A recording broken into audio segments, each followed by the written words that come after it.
When Australia announces a Royal Commission, it's tempting to immediately ask who's responsible, who dropped the ball, or which political side will take the hit.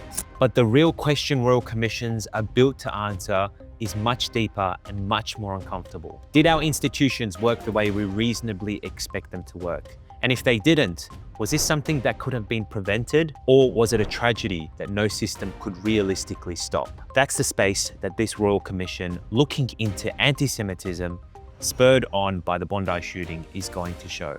Before we go any further, if you're new here, I'm Hayder Shakara, an Australian lawyer, and in this video, we'll be breaking down what a Royal Commission is and what we expect to see as a result of the Royal Commission that has been announced to look into the shootings that occurred in Bondi in 2025. So let's start off with, what does a Royal Commission actually do? In Australia, a Royal Commission is the most powerful investigative mechanism available to the federal government, and it exists precisely because courts, police investigations, and internal reviews, they all have certain limits. Courts are focused on the guilt of an individual. Police are investigating crimes, and internal reviews are investigating the very organizations that they're part of. A Royal Commission steps outside of all of that. They are designed to investigate systems, how decisions are made, how information flows, where responsibility sits, and where it falls through the gaps. And that's why Royal Commissions are given extraordinary powers. They can compel witnesses to appear and testify under oath. They can force the production of documents that would never have been made public.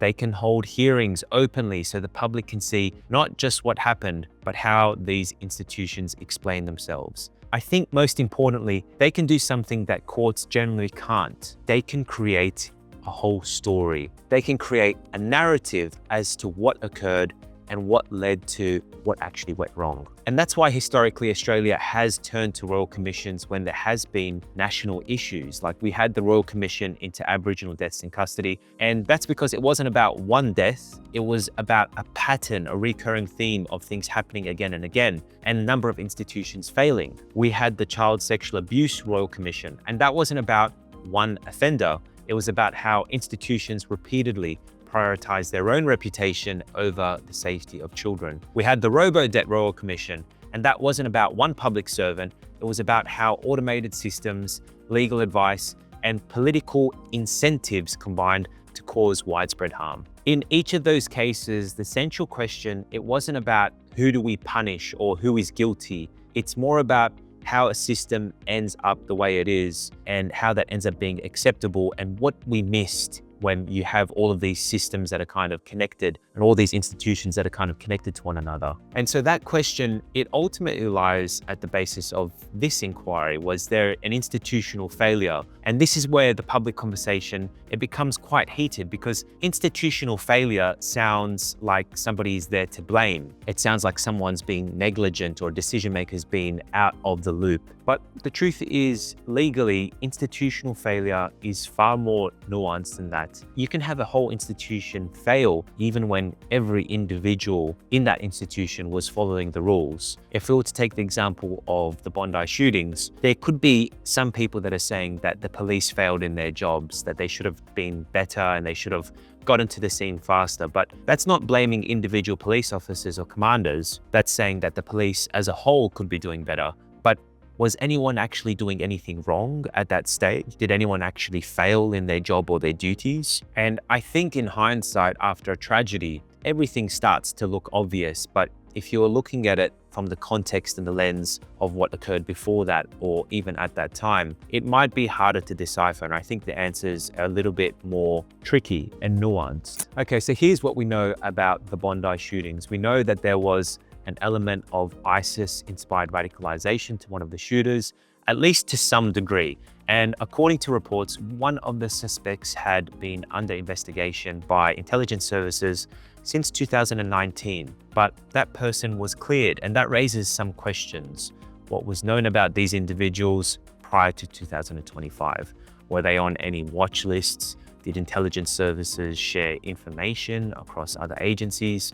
How does this relate to the shooting? And ultimately, could more have been done about this to prevent the incident from occurring? Now, it sounds quite strange when you start thinking about it. Oh, there was this person on a watch list and he still managed to get a gun and he still managed to go down to a park and shoot people up. If you simplify it like that, it sounds terrible and you kind of wonder, how did this happen? But once you start digging, you start to realize there's a lot of information that you don't know.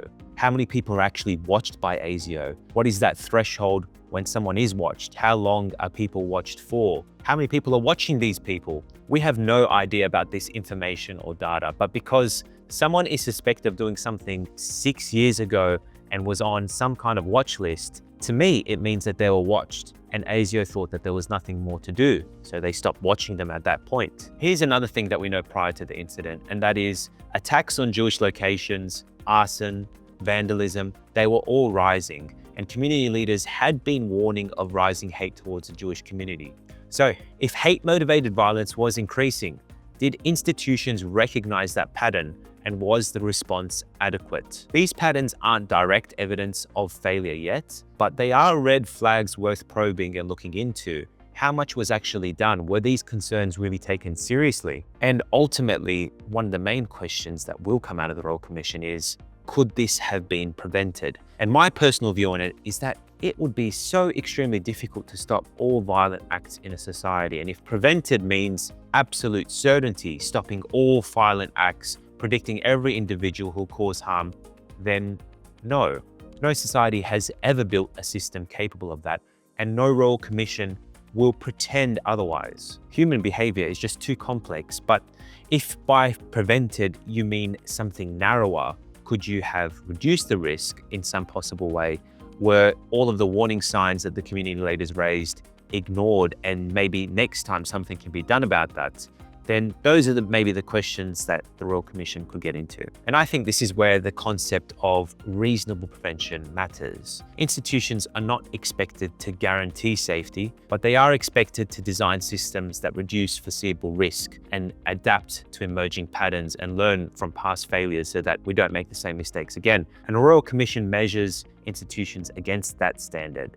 It's not a standard of perfection, but a standard of reasonableness and reasonable implementation. And that's why Royal Commissions are heavily focused on processes. How are threats assessed? Who has authority to act and under what conditions? What happens when multiple agencies all hold a piece of the puzzle, but no one is able to see the full picture because there's not enough information sharing? I think there is a natural desire after a tragedy for certainty, for an assurance that this will never happen again. But Royal Commissions rarely offer that because doing so would be dishonest. What they do offer is something more realistic, and that is clarity. Clarity about what occurred and clarity about what systems are capable of and where the responsibility genuinely lies, and whether anything could be done reasonably to reduce the risk in the future. So historically, Royal Commissions have led to reform in legislation and changes in different protocols, maybe new bodies that are now introduced into the government, or new mandatory reporting frameworks, better information sharing mechanisms, and there's going to be definitely some recommendations to implement,